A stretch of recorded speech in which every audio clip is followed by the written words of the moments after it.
మనకి తిరుపతి జిల్లా పులికాట సరస్సులో తీరాన ఈ నెల 10, 11 తారీఖుల్లో మనము ఫ్లెమింగో ఫెస్టివల్ అట్టహాసంగా చేసుకోబోతున్నాము. మనందరికీ తెలిసిందే, గత ఏడాది కూడా మనము ఫ్లెమింగో ఫెస్టివల్ని చాలా పెద్ద ఎత్తున కండక్ట్ చేయటం జరిగింది. సుమారుగా 3 రోజుల పాటు గత ఏడాది 3-4 లక్షలకు పైచిలకు జనాలు నేలపట్టు బర్డ్ శాంక్చురీ, అదేవిధంగా అటకాని తిప్ప, అదేవిధంగా బీవీపాలెం బోటింగ్, అదేవిధంగా సూళ్ళూరుపేటలో నిర్వహించినటువంటి 3 రోజులు వివిధ రకమైనటువంటి స్టాల్స్, ఆటల పోటీలు, అదేవిధంగా కల్చరల్ ప్రోగ్రామ్స్, వీటన్నిటిని కూడా మనం ఫ్లెమింగో బర్డ్స్, నేలపట్టు బర్డ్ శాంక్చురీకి వచ్చేటువంటి అనేకమైనటువంటి పక్షుల జాతుల్ని మనము ఫోకస్ చేస్తూ వాటి పర్యావరణాన్ని, ఆ ఈకోసిస్టమ్ని పెంపొందించడానికి ఎటువంటి చర్యలు తీసుకోవాలి, అదంతా కూడా ముఖ్యంగా పిల్లల్లో ఆ సైంటిఫిక్ టెంపర్ని పెంచే విధంగా గత ఏడాది ఫెస్టివల్ మనము చేసుకోవడం జరిగింది. అదేవిధంగా స్థానిక ప్రజలకు మరియు చుట్టుపక్కల నుంచి వచ్చేటువంటి సందర్శకులకు కూడా మంచి వాతావరణంలో గత ఏడాది మనం చేసుకున్నాం. ఈ ఏడాది అంతే విధంగా ఇంకా పెద్ద ఎత్తులో మనము అడిషనల్గా కొన్ని ఈసారి కూడా ఫ్లెమింగో ఫెస్టివల్లో ఇంక్లూడ్ చేశాము. ముఖ్యంగా శ్రీ సిటీలో 2 days workshop come symposium, industrialist తోటి, కాఫీ విత్ ఇండస్ట్రియలిస్ట్, అదేవిధంగా న్యాచురల్ హిస్టరీ సొసైటీ వాళ్ళతోటి, ఇట్లాగా ఎవరెవరైతే ఈ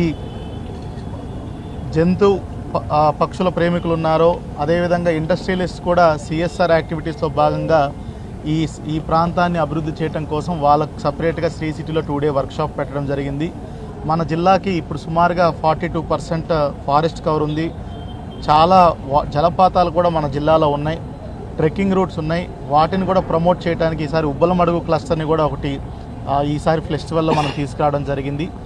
మనకి ఐలాండ్ టూరిజం గురించి కూడా గౌరవ ముఖ్యమంత్రి గారు నిన్న జరిగినటువంటి టూరిజం సమీక్షలో కూడా చాలా పెద్ద ఎత్తున చెప్పడం జరిగింది. దాన్ని పురస్కరించుకొని మనకున్నటువంటి పులికాట్ సరస్సులో ఇరక్కం ఐలాండ్ని కూడా మనం పెద్ద ఎత్తున టూరిజం యాక్టివిటీస్ని పెంపొందించే విధంగా ఈసారి ఇరక్కం ఐలాండ్ విజిట్ని కూడా, సర్క్యూట్ని కూడా ఈసారి మనం బీవీపాలెం నుంచి ఏర్పాటు చేసుకోవడం జరిగింది.